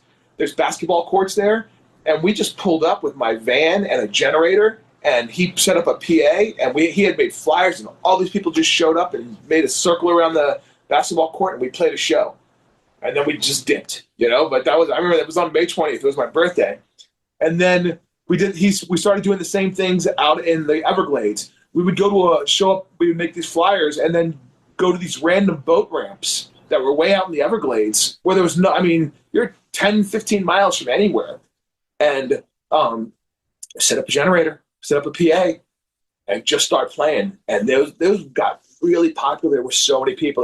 They were so fun. Those were great shows. I remember when Chuck was on, he mentioned a lot about the generator shows. Yeah, man. Those were fun. It was really fun. Were there ever any moments where law enforcement broke it up or anything like that ever happen? No, that was one of the things. It's like we were kind of like hit and run when we would do these shows. But also, when we were out there, I think we might have been on tribal land. I think it might have been like the Miccosukee land, because we were so far out there. But we were so far away from anybody. We weren't bothering anyone, And we always made sure, we would stay till the very end, and we wouldn't leave a mess. Yeah. That was a big thing. If you leave a mess, people are going to notice. Right. Yeah, so a lot of really great shows throughout Florida. I know you mentioned some of the different locations and places that you guys may have been playing here. I know that one of the first times that I had a chance to see you guys play was in Broward at Squeeze. Any memories of playing that place? The only thing I remember about that is we had a young man and a young lady came in. They had a zine, and they wanted to do an interview with us, and it was just a photocopy zine, right? So I brought him to the backstage area, and there was a bouncer in there, and he was like, I don't know what his deal was, but I went to give them a soda, and he was like, no, you can't give out sodas. And I was like, what are you talking about? This is like our soda. We're in our backstage. He's like, that's for the security and the bands only. And I'm like, the security and the bands. I was like, this is our soda. Like whatever. I'm going to give it to them.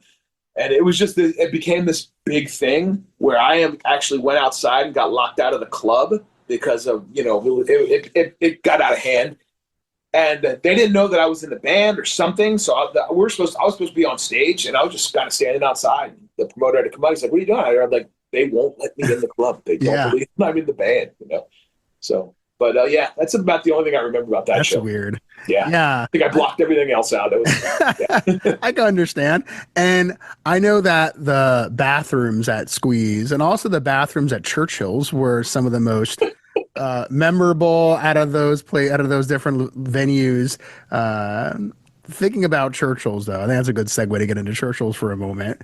So, because you kind of chuckled at the bathroom. So, what are your memories of the bathrooms at Churchill's? Just the CBGB's bathroom is infamous. There's posters with it and stuff.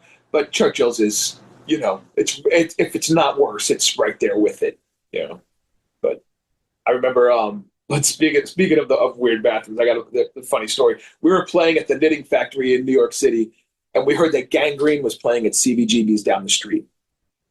We had the big gigantic vehicle. So we were like, we want to go see Gangrene at CBGB's, but we can't park this thing anywhere. So what we had done is we had started stealing cones, just orange cones along the road, and we would park wherever we wanted, and then we would put the trunk up on the hood up, and then we put cones around, like, oh, this is broken down, put our flashes on.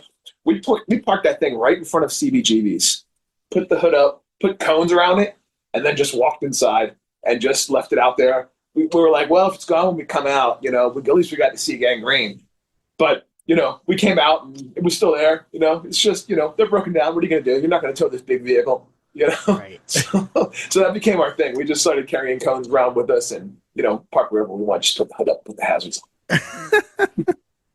Wow. Yeah. These stories that you're sharing, are really appreciated, Danny. So thank you for continuing to share them.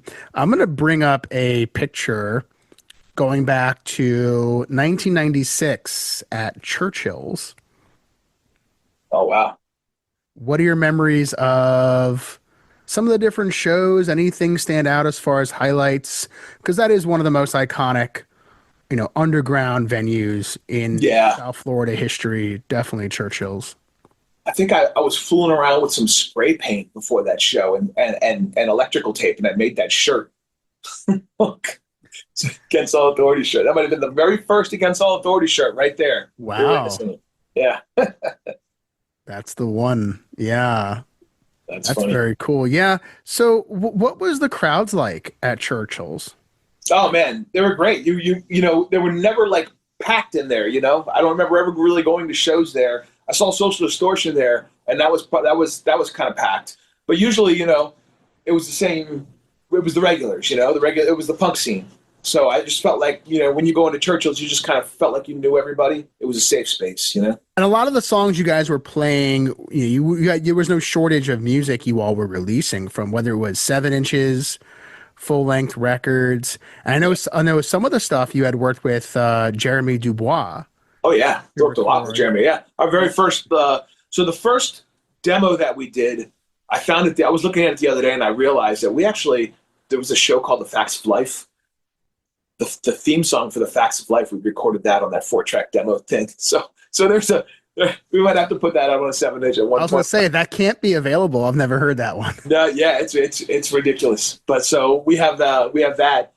But the very first 7-inch that we did was Above the Law. I see it over your right shoulder there. Jeremy did that at Tapeworm. That was before the Dungeon was around. I think we recorded that on, if I remember right, he said that the reel to reel that we used to record that is the same one that Bob Marley used for Buffalo Soldier. He told me that once, and that's what I tell people all the time. But now I wonder, like, was he messing with me? Jeremy was he was a good buddy, man. Like he actually, I remember there were times where he would jump in the van with us. He's like, "Oh, you guys are playing some shows?" He's like, "I don't have anything planned for the next week.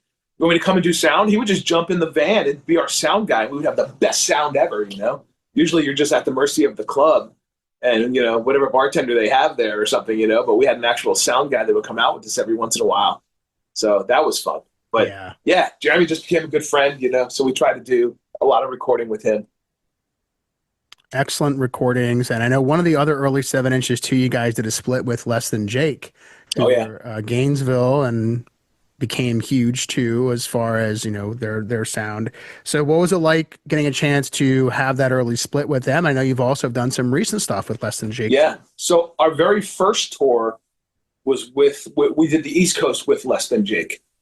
And that was kind of eye-opening for us too, because we were just like this shitty punk rock band, that we're screen printing t-shirts. We would actually go to like Goodwill and buy used shirts and then screen print them in the parking lot and sell them at the show. And then to see a band that knew what they were doing, like they had shirts printed and they had, hats and all kinds of stuff. We were like, wow, like we're kind of doing this wrong. Like if we want to actually make gas money to get to the next show. So, but yeah, and it's funny that over the years, Less Than Jake has always been like a huge supporter of AAA.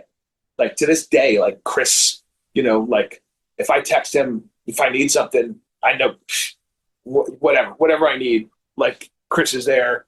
They got us some shows here in Gainesville. I live in Gainesville, and they do once a year they do a thing called the Wake and Bake, and we just played 2 shows like back to back there, and that was great with Suicide Machines, Less Than Jake, Against All Authority. It's like the 90s all over again, man. It was great. It is, and I think. But Vinny from the drum, Vinny Fiorello, he's a good friend of mine, so I see him here all the time. Buddy from Less Than Jake, I see him all the time. Yeah.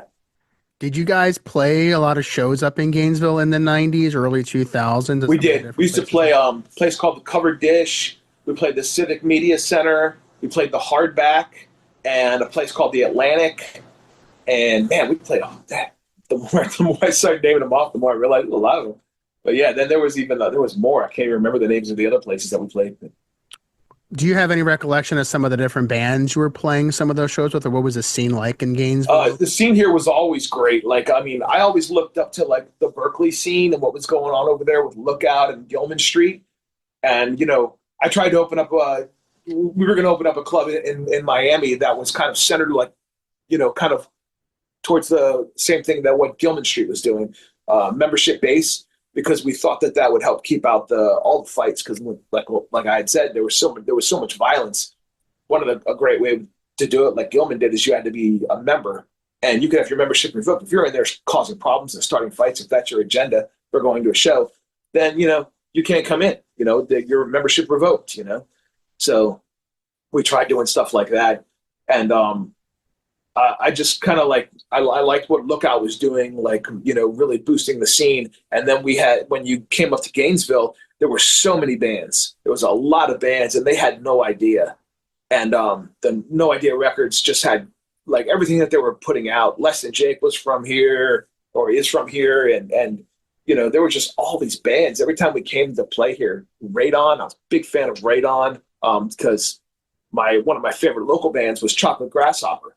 And, Brent went on to do Radon. So I was kind of followed that. And yeah, so I just always thought that this was this is probably every state has their little pocket. Texas has Austin, and North Carolina has Asheville, and, Florida's got Gainesville.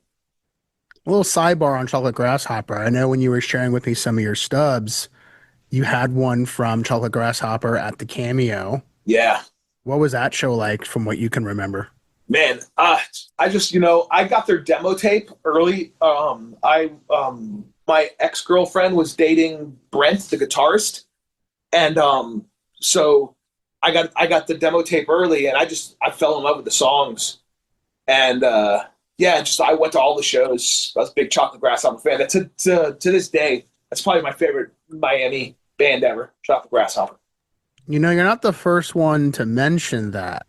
And to think that a band like Chocolate Grasshopper, who wasn't around for very long. No. And they didn't have a ton of output. I think there's just that cassette, and that was pretty much it. That's it. And whoever had the chance to see them live back in that time, it's just amazing to hear just the influence that they have had on people. Yeah, especially, knowing that, okay, this guy, Brent, it's I looked and I was like, well, he's in high school, and he's got this band that's playing the Cameo.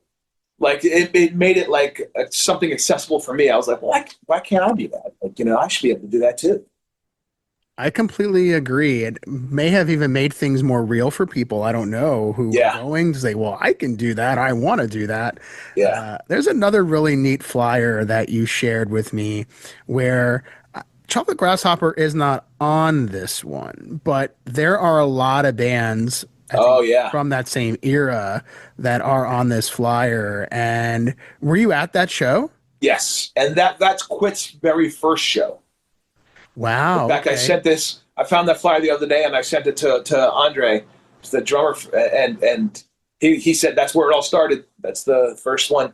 And right above that, you can see Nuclear Beer, Spikey's band playing. I just love some of these flyers because they really help to give some perspective as to what was going on in the scene. This was where Quit played with All. And the F Boys are on there as well. Mm-hmm. So another Cameo show. So what were your memories of this one? Oh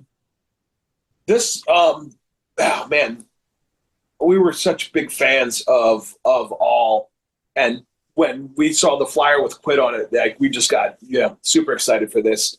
But the F Boys were great too, man. We had some really, really good bands back then that just didn't get enough traction. But yeah, I just remember this is Dave Smalley singing for All at this point, which is my favorite All band, and it was great. It was amazing. I know Dave has been in a ton of bands. Did AAA ever get a chance to play with any of Dave's bands? So we just played a show with Down by Law, just a little bit ago. Punk in the Park. It was in Orlando. And we walked in, and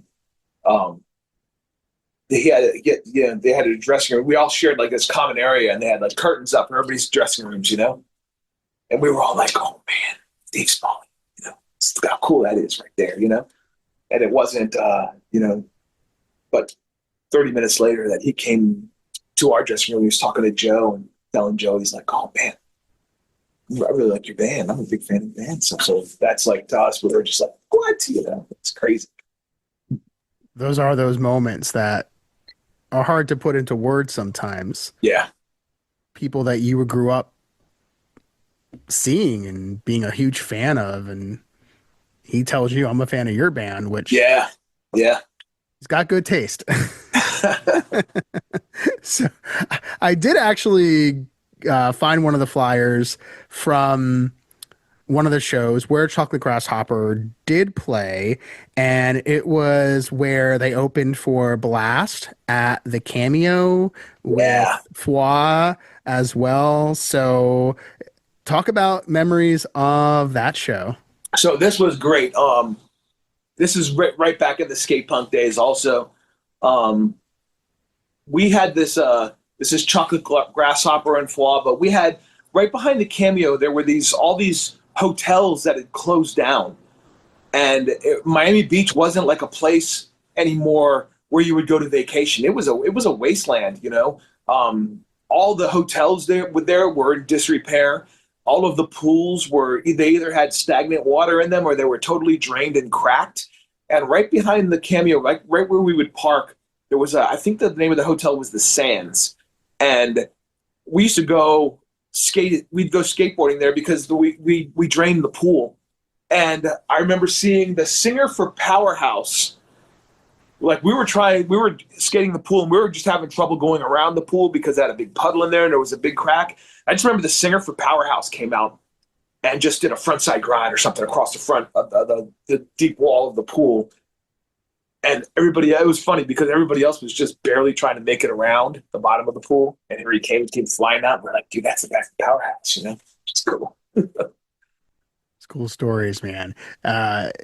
These visuals, do they help you think back on these moments? Because some of these things happened, 20, 30 plus years ago? Yeah. It's weird. It's like these flyers and stuff. They're like photo albums that only I can see, you know? It's like I look at one of these flyers and boom, I get all these images in my head of like what we did that day or who I was with. And, you know, it's cool. I've kept a lot of this, you know, like you saw my ticket stub collection. Yeah. But I told Vinny about this. He's got a big hand in working with the Punk Rock Museum out in Vegas. And we've talked at one point about bringing all the collection out there and maybe trying to do something that highlights the South Florida scene. It's funny you bring that up because I was actually wondering that, considering when people typically think of punk and hardcore, I don't know if Florida is the first state that comes to mind. So do you feel that Florida in many respects is not as represented when some of those exhibits and things like that are put together? Well, you know, kind of, but I mean, when you're looking at like where it started, you know, everybody kind of looks towards New York and California, LA and stuff like that. And of course you had like Naked Reagan and all the bands like that. We were so far down there. We had Roach Motel, you know, they're our Black Flag, you know, so. They are. And yeah. So do you find in your travels, as you're talking to so many different people, whether they're in bands or fans, whatever the case is, do you find that there's an awareness even more so of a lot of bands that were from Florida? No, I don't really.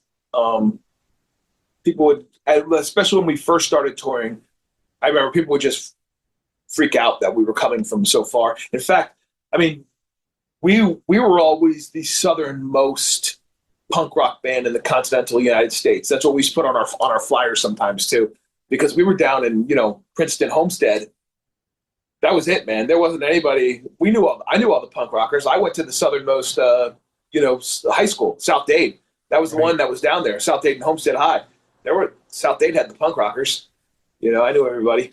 So we were pretty much the southernmost continental, you know, punk rock band. Yeah, it's far. I mean, especially considering even Homestead from North Miami is a bit of a drive too. Yeah. I mean, we're right there by the Keys. Like, yeah, when we would skip school, we would go to Key Largo, go to John Penny Camp and go swimming, you know? Yeah.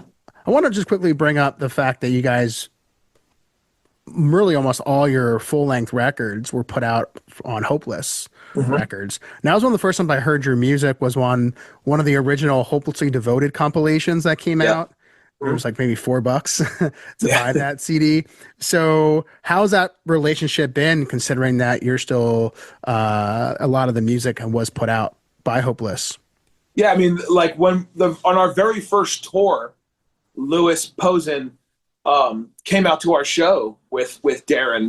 They ran the Hopeless together, and the next time we came back around, the same thing. They were at our shows, and we just became friends like over the years. And it was just kind of like, we didn't want to go with like with a big punk rock, West Coast label. You know what I mean?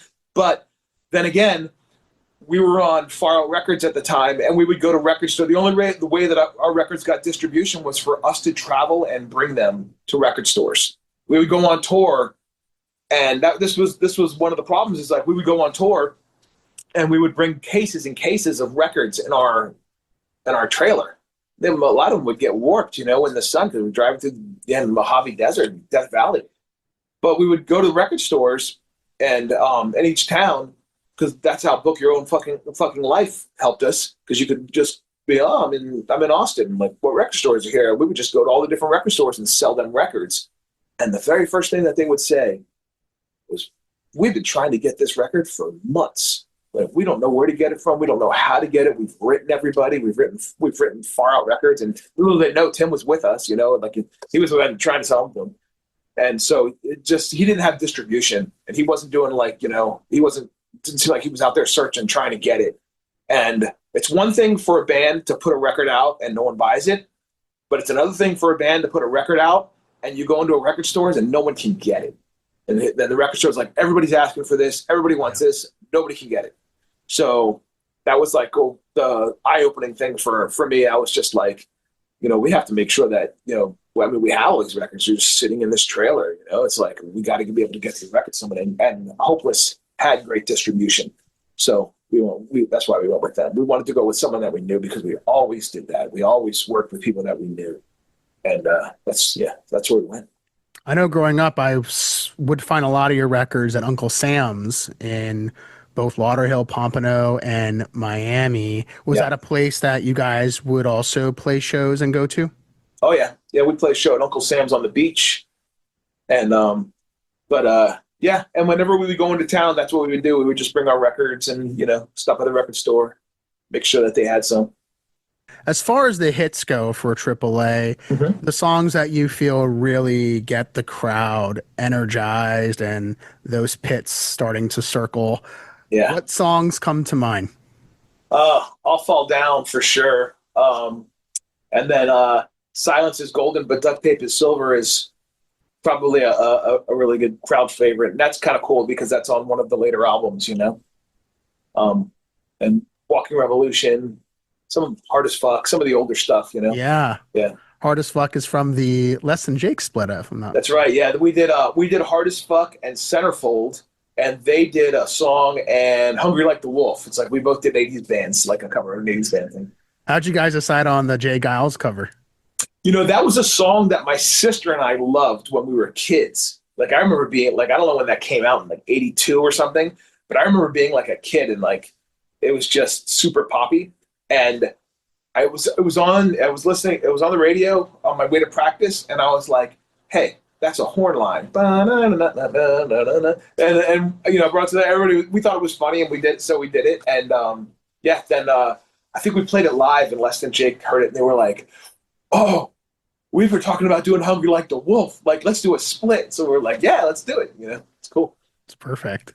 There's a great picture too recently of AAA talking about just the crowds and the pits and all that. So where was this taken? Oh, that was the last time we played Revolution. Yeah. Fort Lauderdale? Yeah, Fort Lauderdale.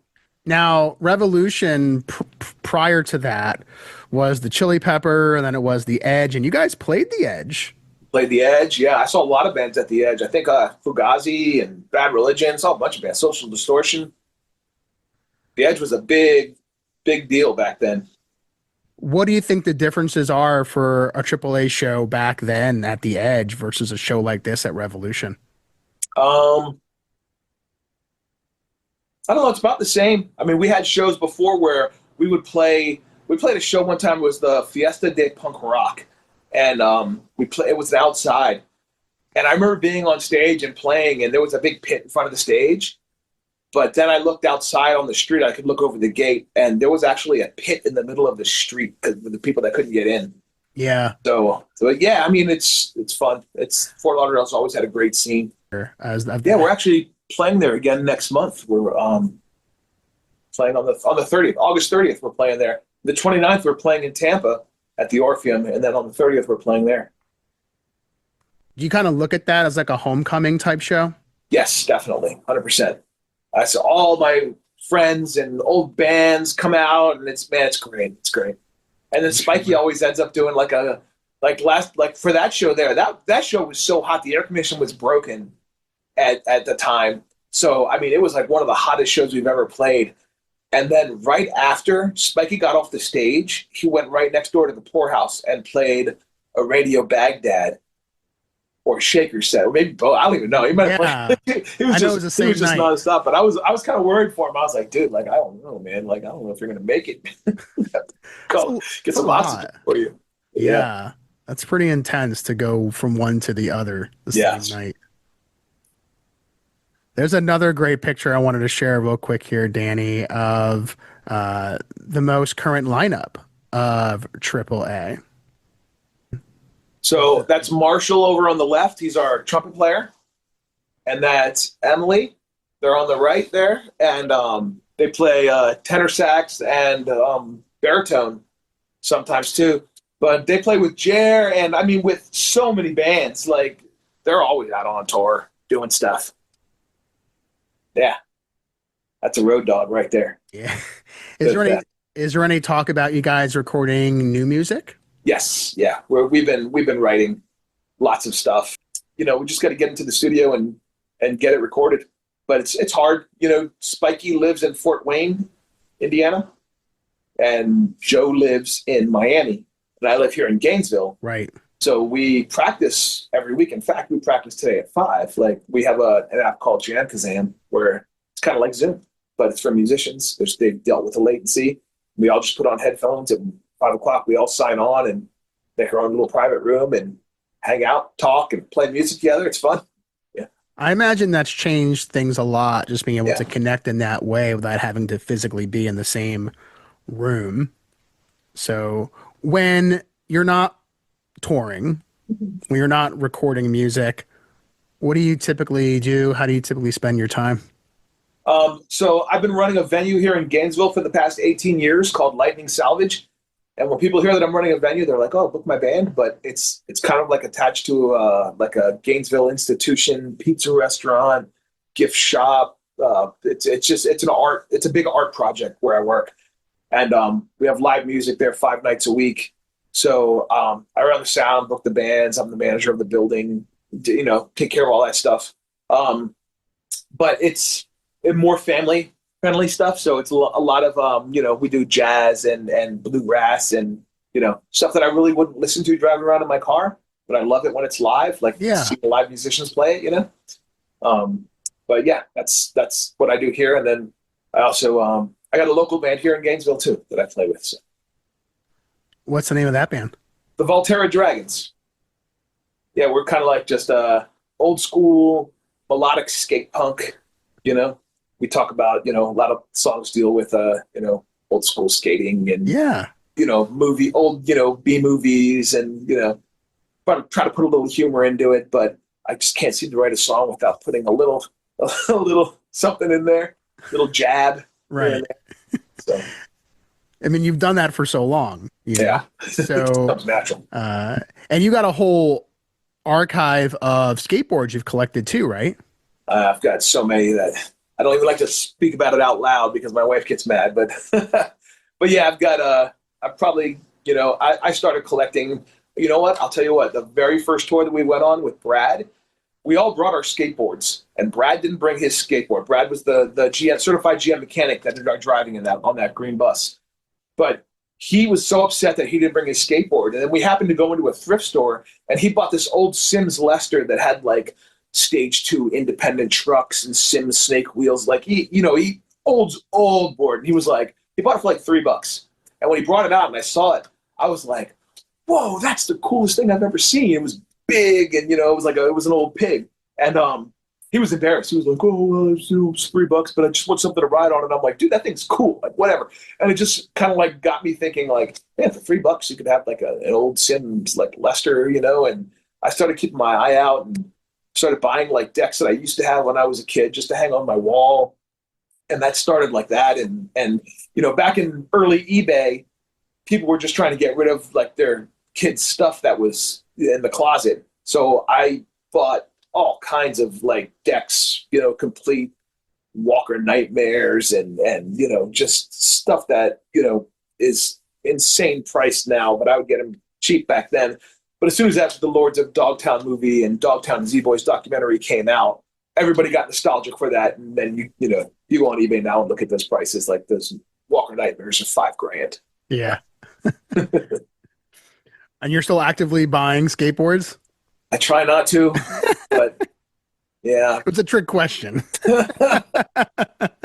Yeah, I can. If I run into something, I picked it up. I just got a Mission Old Ghost, and my band, the Volterra Dragons, we just had skateboards made where we're doing a show at the fest this year. So oh, nice. Yeah.